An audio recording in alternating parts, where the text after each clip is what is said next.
Let's get into some nerdy news. Yes, let's. Captain America trailer. It was supposed to be here last Thursday. It It came out was. Friday. We were like Um, constantly watching to see if it came out while we were recording. yeah. It didn't.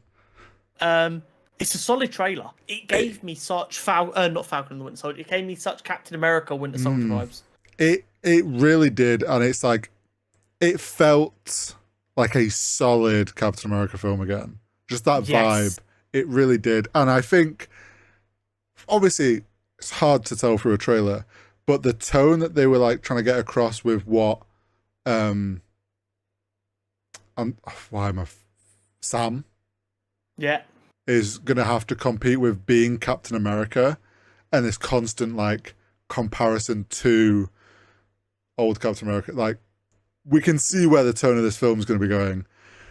Then also the Red Hulk little tease at the end, very fucking cool. I like the colour they went for. Oh, I know that sounds crazy, but that red was the right red. The way they handled the Thunderbolt Ross little like jokey sort of like, oh, I Not nearly sure how I did feel about the new look. new look. It's like, well, the wife wanted me to get rid of my mustache. It's like such a good way to kind of just address it, but also make a bit of it like just, yeah, we don't need to look at this too hard. It is what it is. Yeah, happens. Yeah. Marvel have handled recastings better than basically anyone in history. To be fair. Yeah, I'm excited for the trailer. Lots of things to be excited about in there. I've got a good feeling for it. I feel like it was a solid trailer in the sense that they didn't give too much away. The Sam suit, how fast he was flying. Yeah, with the his look wings. of like maybe that new vibranium-esque metal that they seem to be using in like his wings. It looks like they kind of went, right, how do we make Sam as fucking nuts as Steve Rogers without having super soldier serum? And they might have cooked. I'm pretty sure as well there's a clip like in there when he's like flying through the clouds, you see another person, which has got to be the guy that took the Falcon suit to repair. So we saw them walking around underneath like a sewer or something together. And he is in the comics the Legacy Falcon. Yes. So I assume he is going to become Falcon in this. I think we're going to get him like to get full suit up in this, which is going to be fucking awesome. Yeah, it's going to be very cool. Yes, for sure. We got a new Deadpool Wolverine trailer, a little extended one, and the big thing is we got a reaction to the 40 minutes of footage that was shown at a couple of events. They did a red carpet thing. Yes, I can't remember exactly what it was for or where it was or whatever, but they showed like 40 minutes of footage to people. They did a red and yellow carpet event. Yeah. As they called it. And one thing I saw, which I sent to Horry in a very, very excited fit, I almost phrased my message to Horry like an email, I've just realised. And it was, this tweet was someone who was allowed to go see it. As someone who was hating on this film before its release, I just have to say, this absolutely fucking ruled. My God, I was there grinning the entire time. I wish I could have watched the full thing. I never wanted it to end. That is the sentiment I've got from everything I've seen it. Now, if it was people who were already being really positive about it, you still got to take it with a pinch of salt because they were already excited. People having their minds changed in 2024 is not something you see often. No, it's not. I think I'm still convinced, although it feels like we've seen a lot in the trailers, that they've barely shown us anything. Oh, I'm convinced. 100%. And the fact that they've only shown these guys a 40-minute thing clearly shows that they're keeping a lot of the reveal. I think those people probably got to see the first like major reveal or something, but they won't have got anything like the full thing. Absolutely. But the extended trailer showed us our first look at Mrs. Deadpool. Yes. Or Lady Deadpool, sorry. And Sheriff Deadpool. And Sheriff Deadpool. Have you heard the rumours of who's playing Sheriff Deadpool that have come out later this week? No, I haven't. I love this casting if it's true. Matthew McConaughey. That would be very cool. It would be very That cool. would be great. Are we presuming it's Blake Lively? Yeah. That is the assumption. The only other thing I've seen that I want more than that is Ryan Reynolds just wearing a blonde wig. With like a prosthetic Yes, yeah, set up. Yeah, I think that would be hilarious. exactly. But yeah, that all looks good. That's very exciting. I'm so excited for the film. We're going to go. Me and Jenna are going to Cardiff next Saturday. Which I'm very excited for our 10-year anniversary. Crazy.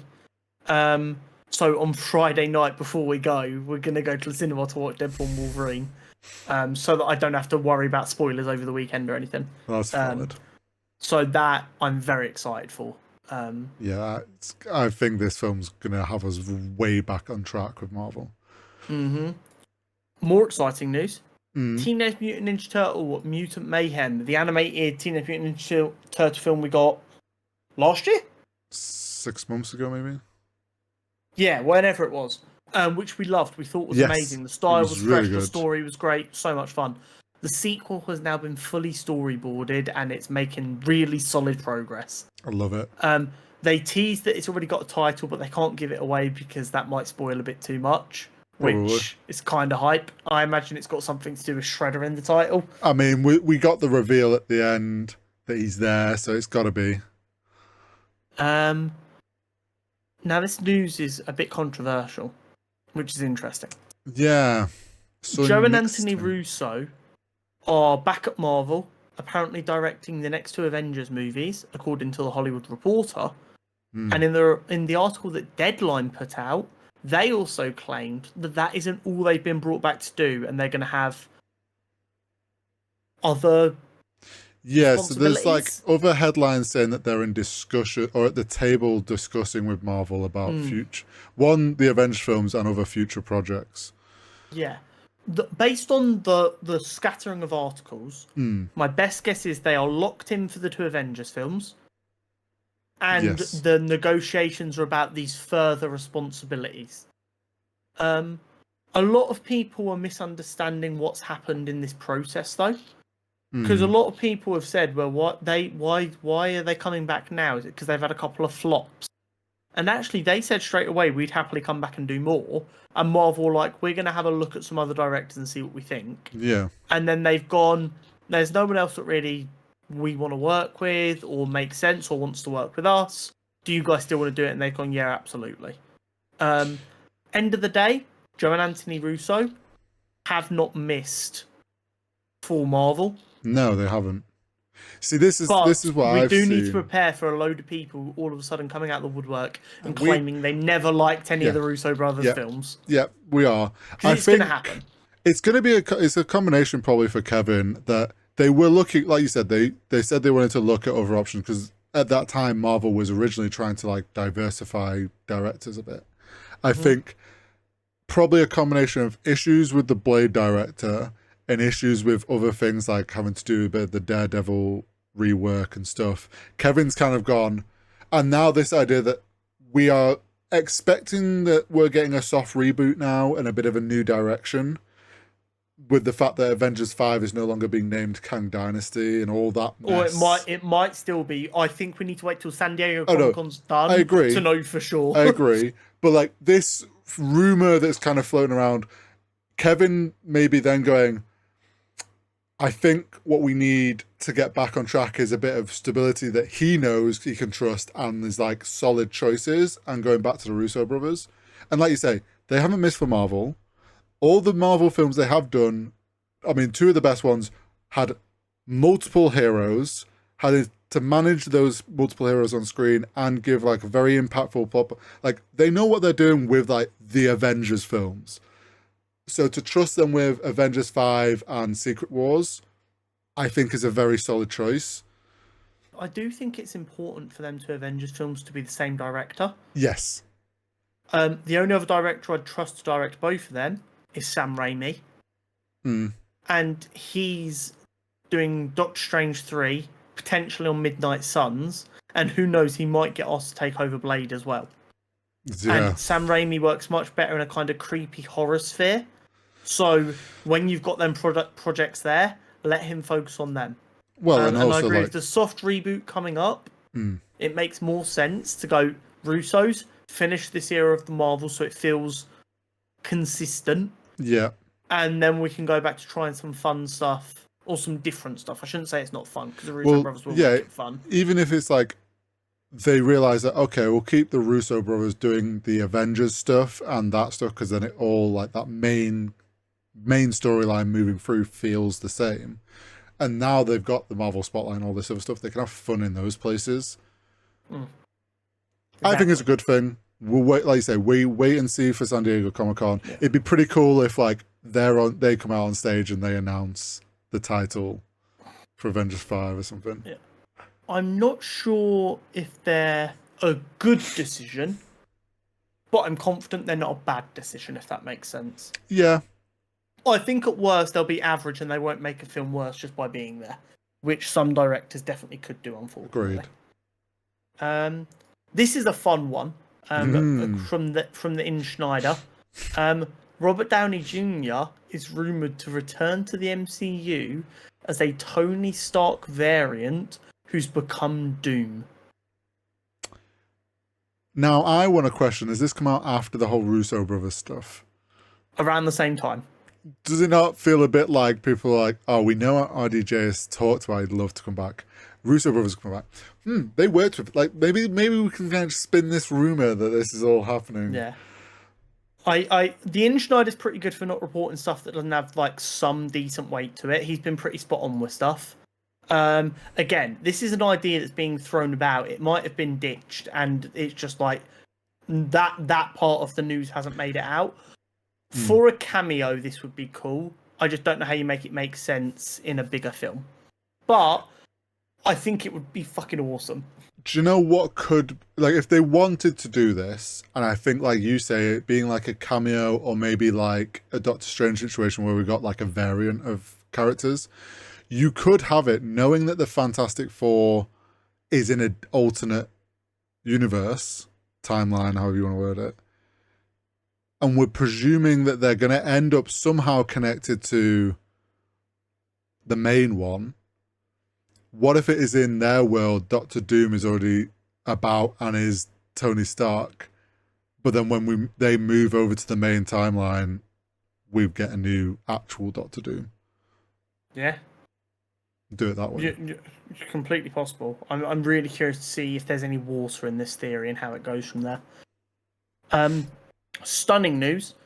Fallout Season 2 is ahead of schedule. Yes, I saw this today. There's still no launch day, but apparently a Amazon executive has said a number of the scripts have already been turned in, which is... We love to hear about a show going so smoothly that it's ahead of schedule. Oh, you know for a fact that, like, it cooked so well and it was received so well. All the writers were like, oh, I'm feeling it, let's get into, like, and they've just smashed it out. Yeah. That's really exciting. If they haven't just, like, magicked up one good season and they are actually just cooking, it's so nice to see that we're getting some movement. And even more good news. It's been a really good week of news. It has. In an interview with FX boss John Landgraf for Variety, he said that The Bear Season 4 is eyeing a summer 2025 release.